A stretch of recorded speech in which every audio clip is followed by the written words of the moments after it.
Hi hello ನಮಸ್ಕಾರ. ಮತ್ತೆ ಪುನಃ ಅದೇ ವಿಡಿಯೋಗೆ ಸ್ವಾಗತ ಸುಸ್ವಾಗತ. ಪ್ರೀವಿಯಸ್ಲಿ ನಾನು ಬರೀ ಒಂದು ಜಸ್ಟ್ ಹೇಳಿದ್ದೆ, ಬರೀ ಬಿಗ್ ಬಾಸ್ ಹೇಗೆ ವರ್ಕ್ ಆಗುತ್ತೆ, ಒಂದು ಸ್ವಲ್ಪ ಹಿಸ್ಟ್ರಿ, ಆಮೇಲೆ ಮೇನ್ ಕಂಟೆಸ್ಟೆಂಟ್ಸ್ ಆದ ಒಂದು ಮಂಜು, ತ್ರಿವಿಕ್ರಮ್ ಹಾಗೆ ಒಂದು ಭವ್ಯ ಅವರನ್ನ ಸ್ವಲ್ಪ ರೋಸ್ಟ್ ಮಾಡಿದೆ ಆಯ್ತಾ. ನಾನು ಫ್ರೆಂಡ್ಲಿ ಫ್ಯಾಮಿಲಿ ಯೂಟ್ಯೂಬರ್ ಆಗಿದ್ದರಿಂದ ಸ್ವಲ್ಪನೇ ರೋಸ್ಟ್ ಮಾಡಿದ್ದೀನಿ, ಫುಲ್ಲು ವೈಲೆಂಟಾಗಿ ಹೋಗಿಲ್ಲ ಆಯಿತಾ. ಆಮೇಲೆ ಸ್ವಲ್ಪ ಹೇಳಿದ್ದೀನಿ ಅದ್ರ ಬಗ್ಗೆ, ಯಾರು ನೋಡ್ಬೇಕಂತ ಇದ್ದಾರೋ ಹೋಗಿ ನೋಡಿ. ಆದರೂ ಈಗ ಮುಂದಿನ ಪಾರ್ಟ್ ಅದು ಸ್ವಲ್ಪ ಚೆನ್ನಾಗೇ ಓಡ್ತು ಆ ವಿಡಿಯೋ. ಸ್ಟಾರ್ಟಿಂಗ್ ಒಂದಿದ್ದಲ್ಲಿ 1.7K ಹಾಗೆ ವ್ಯೂಸ್ ಬಂದ್ಬಿಡ್ತು. ಲ್ಯಾಟ್ರಿ. ಈಗ ಅದೇ ಥರದ ಇನ್ನೊಂದು ಪಾರ್ಟ್ ಬಿಟ್ಟಿದ್ದೀನಿ. ಈಗ ಉಳಿದಿರೋ ಕಂಟೆಸ್ಟೆಂಟ್ನ ಮೊದಲೇ ರೋಸ್ಟ್ ಮಾಡಿದ್ದೀನಿ. ಇದು ಒಂದು ಹೆಲ್ದಿ ವೇಲೆ ರೋಸ್ಟ್ ಮಾಡಿದ್ದೀನಿ. ಯಾರು ತಪ್ಪು ತಿಳ್ಕೊಬೇಡಿ. ಯಾರಿಗಾದ್ರೂ ಏನಾದರೂ ತಪ್ಪು ಅನ್ಸಿದ್ರೆ ಏನು ಮಾಡೋಕ್ಕಾಗಲ್ಲ, ಅದು ನಿಮಗೆ ಬಿಟ್ಟಿದ್ದು ಆಯ್ತಾ. ಸೊ ಬನ್ನಿ ಈ ವಿಡಿಯೋನ ಮತ್ತೆ ಈಗ ಶುರು ಮಾಡೋಣ. ಮುಂದಿನ ಕಂಟೆಸ್ಟೆಂಟು ವರ್ತು ಸಂತೋಷ್. ಓ ಸಾರಿ, ವರ್ತು ಸಂತೋಷ್ ಅವರು ಓದಿದಲ್ಲಿ ಇದ್ರಂತೆ. ಈ ಸತಿ ಅವರ ಒಂದು ಸೆಕೆಂಡ್ ಕಾಪಿ ಬಂದಿದೆ, ಗೋಲ್ಡ್ ಸುರೇಶ್ ಅಂತ. ಇವರು ಅಷ್ಟೇನು ದೊಡ್ಡದಾಗಿ ಆಡ್ತಿಲ್ಲ, ಆದ್ರೂ ಇವರು ವಾಯ್ಸ್ ಮಾತ್ರ ಮಸ್ತ್ ಆಗಿದೆ ಜಗಳ ಆಡ್ಬೇಕಾರಲ್ಲ.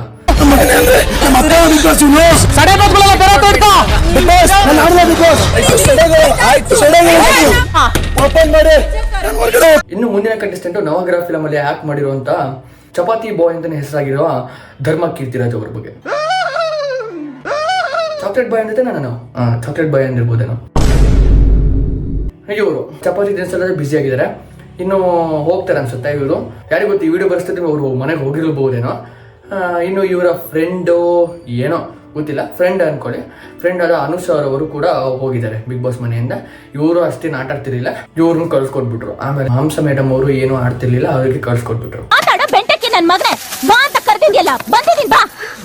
ಮಿಸ್ಅಂಡರ್ಸ್ಟ್ಯಾಂಡಿಂಗು.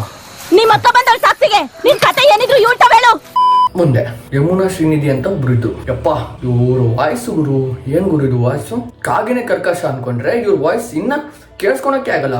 ನಾರ್ಮಲ್ ಆಗಿ ಮಾತಾಡಿದ್ರೆ ಓಕೆ, ಇನ್ನು ಕೂಗ್ತಾರಲ್ವಾ ಯಪ್ಪ ಕಿವಿನೇ ಒಂಥರ ಅನ್ಸುತ್ತೆ.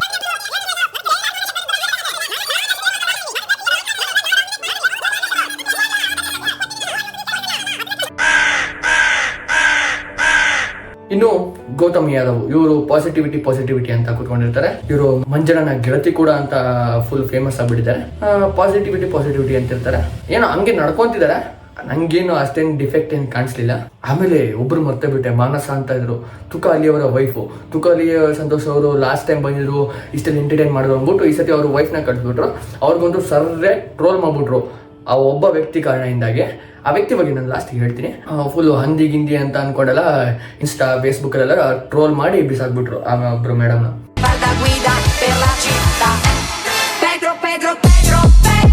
ಆಮೇಲೆ ಉಳ್ದವ್ರು ಶಿಶಿರು ಐಶ್ವರ್ಯ ಎಲ್ಲ ಕಾಣಿಸ್ಕೊಂತಾನಿಲ್ಲ, ಅವ್ರ ಬಗ್ಗೆ ಏನ್ ಹೇಳಲ್ಲ ಅಲ್ವಾ. ಅವ್ರ ಪಾಡಿ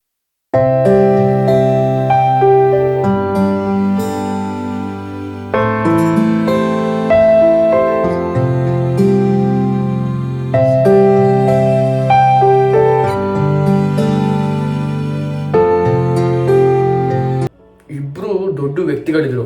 ಒಂದು ರಂಜಿತ್ ಕುಮಾರ್ ಅಂತ, ಮತ್ತೆ ಇನ್ನೊಬ್ರು ಜಗದೀಶ್ ಅಂತ. ನಿಜವಾಗ್ಲೂ ಈಗ ಬಿಗ್ ಬಾಸ್ ಅಂದ್ರೆ ಏನಂದ್ರೆ, ಬಿಗ್ ಬಾಸ್ ಅಂದ್ರೇನೆ ಜಗಳ ಆಗಿತ್ತಲ್ವಾ, ಎಲ್ಲರಿಗೂ ಜಗಳ ನೋಡೋಕ್ಕೆ ಇಷ್ಟ ಬಿಗ್ ಬಾಸ್.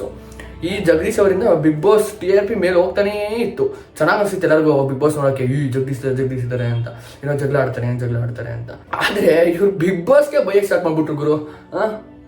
ಬಿಗ್ ಬಾಸ್ ಹಂಗೆ ಹಿಂಗೆ, ಬಿಗ್ ಬಾಸ್ ನಾನು ಹೆಲಿಕಾಪ್ಟರ್ ಅಲ್ಲಿ ಓಡಾಡೋದು, ನಾನು ಹಂಗೆ ಹಿಂಗೆ, ನಾನು ಅಷ್ಟು ಸೈಟ್ ಇದೆ ಅನ್ಕೊಂಡು ಬಿಗ್ ಬಾಸ್ ನಾನು ಇಲ್ಲಿ ಇರಕ್ಕೆ ಇಷ್ಟ ಆಗ್ತಾ ಇಲ್ಲ. I want to quit from here. ನಾನು ಮನ್ಸು ಮಾಡಿ ಈಗ ನೀವು ಹೆಲಿಕಾಪ್ಟರ್ ಕೂಡ ತರಿಸ್ತೀನಿ, ನನಗೆ ಕೆಪಾಸಿಟಿ ಇದೆ. ಹೊರಗಡೆ ನೀವೇನೇನು ಮಾಫಿಯಾಗಳು ನಡೆಸ್ತಾ ಇದ್ರೆ ಎಲ್ಲ ಎಕ್ಸ್ಪೋಸ್ ಆಗುತ್ತೆ. I shake the governments. ಈ ಟೋರ್ನ ಉಡಾಯಿಸ್ಬಿಡ್ತೀನಿ. ಆಮೇಲೆ ಪ್ರೋಗ್ರಾಮ್ ಆಳ್ಬಾಡಿಲ್ಲ, ನನ್ನ ಹೆಸರು ಬೆರೆಡು, ಯಾವನು ಕಾಲಿಡಬಾರ್ದಿದೆ. Bigg Boss I am going to expose you. ನಮ್ಮನ್ನು ಎದುರಾಕೊಂಡು ಕರ್ನಾಟಕದಲ್ಲಿ ಬಿಗ್ ಬಾಸ್ ಓಡಿಸ್ತೀರಾ, ಓಡಿಸಿ. ಹೆಂಗ ಬೈದು ಅವರು ಹೋದ್ರು, ಜೊತೆಗೆ ರಂಜಿತ್ನ ಕರ್ಕೊಂಡು ಹೋದ್ರು. ಯಾಕಂದ್ರೆ ರಂಜಿತ್ ಅವರು ತೊಳೆದ್ರು ಈ ಮ್ಯಾಟಲ್ಲಿ, ನೀವು ನೋಡಿರ್ತೀರಲ್ಲ. ಮಹಿಳೆಯರಿಗೆ ಆದ ನಿಂದನೆ ಹಾಗೂ ಅಪಮಾನವನ್ನು ಬಿಗ್ ಬಾಸ್ ಸಹಿಸುವುದಿಲ್ಲ. ದಯವಿಟ್ಟು ಬಿಗ್ ಬಾಸ್ ಇದೊಂದು ಎಕ್ಸ್ಕ್ಯೂಸ್ ಕೊಡಬೇಕು. ರಂಜಿತ್ ದೈಹಿಕವಾಗಿ ಹಲ್ಲೆ ಮಾಡುವುದು ಅಕ್ಷಮ್ಯ. ಇಂಟೆನ್ಷನಲಿ ಮಾಡಿಲ್ಲ, ಸಣ್ಣ ತಪ್ಪ ಆಗಿದೆ, ದಯವಿಟ್ಟು ಕ್ಷಮಿಸಿ Bigg Boss. Bigg Boss please ಇದು ಒಂದು ಚಾನ್ಸ್ ಕೊಡಿ Bigg Boss. Please Bigg Boss please. ಸುಮ್ಮನೆ ನಾನು ಅದ್ರ ಬಗ್ಗೆ ಹೇಳಿ ಮತ್ತೆ ನನಗೂ ಬೋರ್ ಆಗ್ಬಿಡುತ್ತೆ. ಇದಲ್ಲೆಲ್ಲ ಮೇನ್ ಕಾರಣ ಆಗಿದ್ದು ಈ ವರ್ತು ಸಂತೋಷ್ನ ಸೆಕೆಂಡ್ ಕಾಪಿ ಅದಂತ ಗೋಲ್ಡ್ ಸುರೇಶ್ ಅವರು ಒಬ್ರು ಅಲ್ಲಿ ಜಗದೀಶ್ ಅವರು ಹೇಳಿದ್ರಪ್ಪ ಅವರಿಗೆ ಸುಮ್ ಇರ್ಬೇಕು ತಾನೆ ಏನ್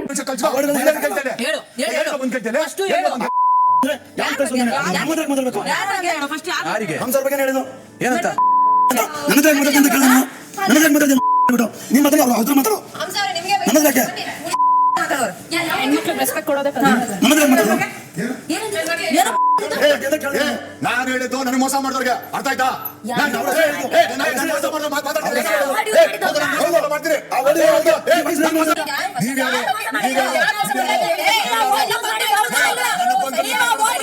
ಡಂಗುರ ಬಾರಿಸಿದ್ರು ಇಡೀ ಊರವ್ರಿಗೆ ಹೇಳ್ಕೊಂಬಂದ್ರು. ಅಲ್ಲಿಂದ ಹಚ್ಕೊಂಡು ಬೆಂಕಿ ಯಪ್ಪ ಕಳ್ಸಾಕ್ಬಿಟ್ರು ಮನೆಗೆ.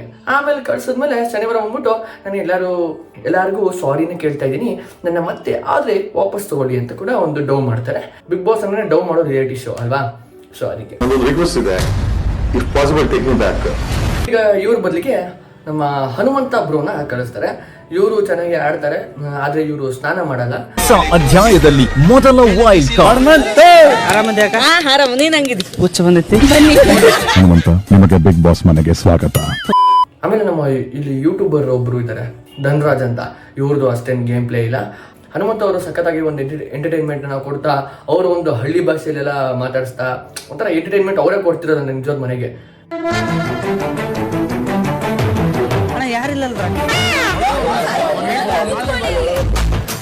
ಹಲೋ ಬಂದಿನ್ರಿ ಹಲೋ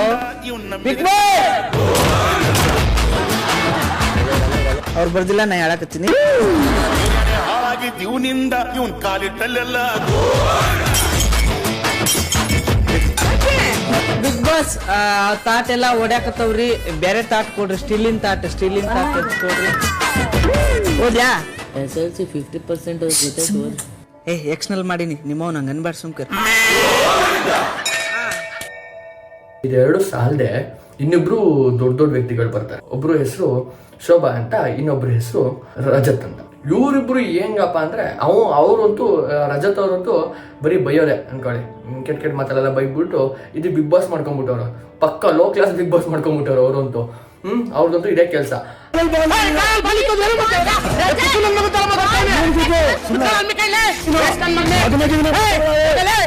ಇಲ್ಲಿವರೆಗೂ ಭವ್ಯನೇ ಒಂದು ಸಿಂಟೆಕ್ಸ್ ಹಿಡಿದಾರೆ ಅನ್ಕೊಂಡಿದ್ರು, ಆದ್ರೆ ಈ ಭವ್ಯಕ್ಕೂ ಮೀರಿಸೋಂತ ಒಂದು ವಾಟರ್ ಟ್ಯಾಂಕ್ ಬಂದೈತೆ. ಯಾವ್ದು ಹೇಳಿ? ಅವರೇ ನಮ್ಮ ಶ್ರೀಮಾನ್ ಪುಣ್ಯಾತ್ಮ ರಜತ್ ಅವರು. Sorry to interrupt sir, jacket ಸಕ್ಕತ್ತಾಗಿದೆ ಸರ್. ಮುಂದೆ ಹೇಳಿ. ಇವ್ರು ಹೇಳೋ ಪ್ರಕಾರ ಆಲ್ಮೋಸ್ಟ್ ಇವರು ಟಾಸ್ಕ್ ಇದ್ದಾರೆ, ಎಂಟರ್ಟೈನ್ಮೆಂಟ್ ಇದ್ದಾರೆ. ಎಂಟರ್ಟೈನ್ಮೆಂಟಲ್ಲಿ ಓಕೆ ಅಂತ ಹೇಳ್ಬೋದು, ಆದರೆ ಟಾಸ್ಕಲ್ಲಿ ಇವರು ತಲೆ ಉಪಯೋಗಿಸೋದಾಗಲಿ ಎಲ್ಲ ಒಂಥರ ಝೀರೋ ಇದ್ದ ಥರ. ಆಮೇಲೆ ರೀಸೆಂಟಾಗಿ ನಡೆದ ಒಂದು ಟಾಸ್ಕ್ನಲ್ಲಿ ನನಗೆ ಅನ್ಸಿದ ಪ್ರಕಾರ ಇವರು ಸ್ವಲ್ಪ ಪಾರ್ಶಿಯಾಲಿಟಿ ಮಾಡಿದ್ರು ಅನ್ಸುತ್ತೆ. ಈ ಟಿಕೆಟ್ ಫೈನಲ್ ಹೋಗೋ ರೌಂಡಲ್ಲಿ ಅವ್ರಿಗೆ ಒಂಥರ ಉಸ್ತುವಾರಿನೇ ಮಾಡೋಕ್ಕಾಗಲ್ಲ.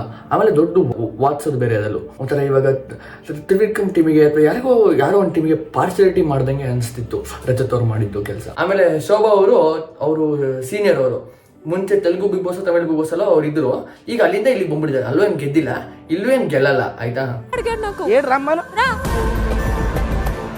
ಅಂತವ್ರೆಲ್ಲ ಇಲ್ಲಿ ಕರ್ಕೊಂಡ್ ಬಂದ್ಬಿಟ್ಟಿದ್ದಾರೆ.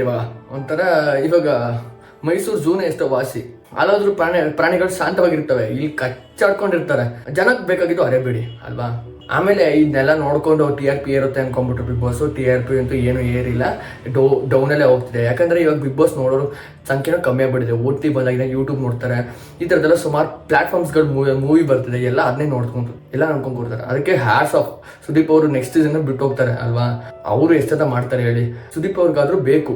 ಆದ್ರೆ ಹಿಂದಿ ಬಿಗ್ ಬಾಸ್ ಅಲ್ಲಿ ಸಲ್ಮಾನ್ ಖಾನ್ ಹೋಸ್ಟ್ ಮಾಡ್ಕೊಡ್ತಾರೆ. ಅಲ್ಲಿ ಎಲ್ಲ ಕ್ರಿಮಿನಲ್ಸ್ ಇದ್ದ ಹಿಡಿದು ಎಲ್ಲನೂ ಕರ್ಕೊಂಬರ್ತಾರೆ ಒಳಗಡೆ. ಅವ್ರಿಗೂ ಸಲ್ಮಾನ್ ಖಾನ್ಗೆ ಒದರ್ವರ್ಸ್ತಾರೆ. ಸಲ್ಮಾನ್ ಖಾನ್ ನಾನು ಒಳಗಡೆ ಬಂದು ಹೊಡಿತೀನಿ ಅಂತ ಇದೆಲ್ಲ ಧಮಕಿ ಹಾಕ್ತಾರೆ. मैं आ जाऊं क्या अपनी पर गेम खेल रहा है बराबर की क्या फेम मिल गई यहाँ पर दिमाग खराब हो गया. ಇಲ್ಲಿ ರಂಜಿತ್ ಅವ್ರು ಇಷ್ಟು ತಳ್ಳೋದಕ್ಕೆ ಹಂಗೆ ಮಾಡಿದ್ರು. ಅಲ್ಲಿ ಹೆಂಗ್ ತಳ್ತಾರೆ ಗೊತ್ತನ್ರಿ? ನಿಮ್ ಈ ವಿಡಿಯೋದಲ್ಲಿ ನಿಮ್ಗೆ ಗೊತ್ತಾಗ್ತದೆ. ಈ ವಿಡಿಯೋದಲ್ಲಿ ನೀವೇ ನೋಡಿ ಹೆಂಗ್ ತಳ್ತಾರೆ, ಹೆಂಗ್ ಒದ್ದಾಡ್ ಸಾಯ್ತಾರೆ, ಹೆಂಗೆ ನೋಡಿ. ಅಲ್ಲಿನ ಬಿಗ್ ಬಾಸ್ ಪರಿಸ್ಥಿತಿ ಎಲ್ಲ ಈ ತರ.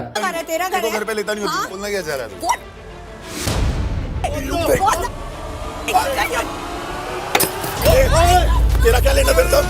तेरा क्या लेना मेरे साथ? आउट ऑफ कंट्रोल हुआ रश्मि और सिद्धार्थ का झगड़ा।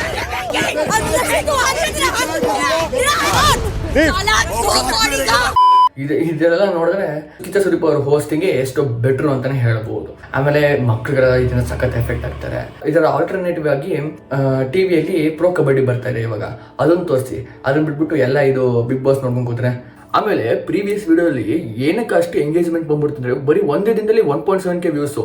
ಯಾವತ್ತೂ ನಂದು ಯಾವುದೇ ಒಂದು ನಮ್ಮ ಚಾನಲ್ ಬಿಟ್ಟರೆ ಯಾವುದೋ ವಿಡಿಯೋಸ್ ಹಂಗೆ ಹೋಗಿಲ್ಲ ಆ ವಿಡಿಯೋ ರೀಚ್ ಆದಷ್ಟು. ಇಡೀ ಕರ್ನಾಟಕ ಜನತೆನೇ ಅರ್ಧಕ್ಕರ್ಧ ಜನ ಬಿಗ್ ಬಾಸ್ ಅಲ್ಲಿ ಮುಳುಗ್ಬಿಟ್ಟಿದ್ದಾರೆ. ಏನಾಗುತ್ತೆ ಬಿಗ್ ಬಾಸ್, ಯಾರು ಟಿಕೆಟ್ ಫೈನಲ್ಲೇ ತೊಗೊಂಡೋಗ್ತಾರೆ ಅಂಥದ್ದಲ್ಲೇ ಇದ್ದಾರೆ ಇವಾಗ. ಇನ್ನ ಒಂದು 5-6 ಮಾತು ಜಾಸ್ತಿ ಆದರೆ ಬಿಗ್ ಬಾಸ್ ಬರ್ತಾರೆ ನಮ್ಮ ಮನೆಗೆ ಇವಾಗ. ಏನು ಹಿಂಗೆಲ್ಲ ಮಾತಾಡ್ತಿದ್ಯಾ ಅಂತ. ಈ ಬಿಗ್ ಬಾಸ್ನ ಒಂದು ಡಾರ್ಕ್ ರಿಯಾಲಿಟಿ ಅಂತಾನೆ ಹೇಳ್ಬೋದು. ಸ್ಕ್ರಿಪ್ಟೆಡ್ ಅನ್ಕೊಂತಾರೆ, ಸ್ಕ್ರಿಪ್ಟೆಡ್ ಅನ್ಕೊಳ್ಳಿ. ಈಗ ನೀವೇ ನೋಡ್ಬೋದು ಈ ಥರ ಎಲ್ಲ ಚೈತ್ರ ಅವರಿಗೆ ಈ ಥರ ಇನ್ಪುಟ್ಸ್ ಎಲ್ಲ ಸಿಕ್ತು. ಅವರದ್ದು ಸುಳ್ಳು ಹೇಳೋಕ್ಕೆ ಚಾನ್ಸೇ ಇಲ್ಲ ಅಂತ ಅನ್ಕೊಂತೀನಿ. ಯಾಕಂದರೆ ಸಿಕ್ಕಿರಬಹುದು. ಈಗ ಲಾಸ್ಟ್ ಸೀಸನ್ ನೋಡಿದ್ರೆ ಸಂಗೀತ ಮತ್ತು ಡ್ರೋನ್ ಪ್ರತಾಪ್ ಎಲ್ಲ ಡಾಕ್ಟರ್ ಹತ್ರ ಹೋಗಿ ಬಂದಿದ್ರು. ಅವ್ರು ಆದಮೇಲೆ ಎಷ್ಟು ಚೇಂಜ್ ಆದ್ರು ಅಲ್ವಾ. ಈ ಥರ ಎಲ್ಲ ನಡೆಯುತ್ತೆ. ಬಿಗ್ ಬಾಸ್ ಅವರೆಲ್ಲ ಮುಚ್ಚಿಡೋಕ್ಕೆ ಟ್ರೈ ಮಾಡೋದು. ಯಾರು ಬಿಚ್ಚಿಟ್ಟು ಹೇಳ್ತಾರೆ ನಾವು ಸ್ಕ್ರಿಪ್ಟೆಡ್ ಮಾಡ್ತಿದ್ದೀವಿ ಅಂತ. ಸ್ಕ್ರಿಪ್ಟೆಡ್ ಅಂತಾರೆ, ಸ್ಕ್ರಿಪ್ಟೆಡ್ ಇರಲ್ಲ. ಈ ಥರ ಹಿಂಗೆ ಇನ್ಪುಟ್ ಸಿಗೋದಾಗಲಿ, ಈ ಥರ ಹೊರಗಡೆ ವಿಷಯ ಸಿಗೋದಾಗಲಿ ಈ ಥರ ಇರುತ್ತೆ. ಸ್ವಲ್ಪನಾದರೂ ಗೊತ್ತೇ ಆಗುತ್ತೆ. ಈ ಥರ ಎಲ್ಲ ನಡ್ಕೊಂಡು ಬರ್ತಿದೆ. ಆದರೂ ಹಳೆ ಬಿಗ್ ಬಾಸ್ ಸೀಸನ್ಸ್ಗಳೇ ಎಷ್ಟೋ ಬೆಟ್ಟಿದ್ರು. ಪ್ರಥಮ್ ಅವರಾಗಿರಲಿ, ಕುರಿ ಪ್ರತಾಪ್ ಆಗಿರಲಿ, ಅವ್ರದ್ದು ಸೀಸನ್ ಎಲ್ಲ ಮಜಾ ಕೊಡ್ತಾಯಿತ್ತು. ನಗು ಬರ್ತಾಯಿತ್ತು ನಮಗೆಲ್ಲ ನೋಡ್ಬಿಟ್ಟು ನಗ್ತಾ ಇದ್ವಿ ನಾವು. ಅಲ್ಲೂ ಜಗಳ ಆಗ್ತಿತ್ತು. ನಾನು ಹೇಳ್ದೆ ಜಗಳ ಇಲ್ಲದೆ ಬಿಗ್ ಬಾಸ್ ಇಲ್ಲ. ಯಾಕಂದರೆ ನೋಡೋದೇ ಜಗಳಕ್ಕೋಸ್ಕರ ಅಷ್ಟೇ. ಅಷ್ಟೇ. ಆಮೇಲೆ ಯಾರ್ಯಾರು ಲೈಕ್ ಮಾಡಿಲ್ಲ ನೋಡಿ, ಲೈಕ್ ಮಾಡಿ ಆಯ್ತಾ. ಸಬ್ಸ್ಕ್ರೈಬ್ ಬಟನ್ ರೆಡ್ ಕಲರ್ ಕಾಣಿಸ್ತಾ ಇದ್ರೆ ಒತ್ತಿ. ಅಷ್ಟೇ ಮುಗೀತು ಅನ್ಸುತ್ತೆ. ಸೊ ಎಲ್ಲರಿಗೂ ಧನ್ಯವಾದಗಳು. ಸಿಗೋಣ ಒಂದು ಮುಂದಿನ ವಿಡಿಯೋದಲ್ಲಿ.